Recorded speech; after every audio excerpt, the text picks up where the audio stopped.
اللہ تعالیٰ نے ہمیں یہ بدن عطا فرمایا ہے، نعمت ہے، اور پھر اللہ تعالیٰ نے حضور صلی اللہ علیہ وسلم کے ذریعے سے ہمیں بتایا ہے اس بدن کا استعمال کیسے کیا جائے۔ اس بدن کے اندر سر ہے، دھڑ ہے، سر کے اندر آنکھیں ہیں، کان ہے، ناک ہے، منہ ہے۔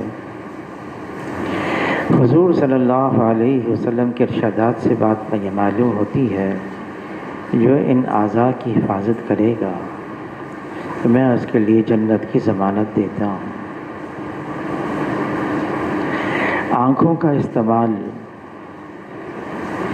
فرمایا جس کا مفہوم ہے، یہ نگاہ شیطان کے زہریلے تیروں میں سے ایک تیر ہے۔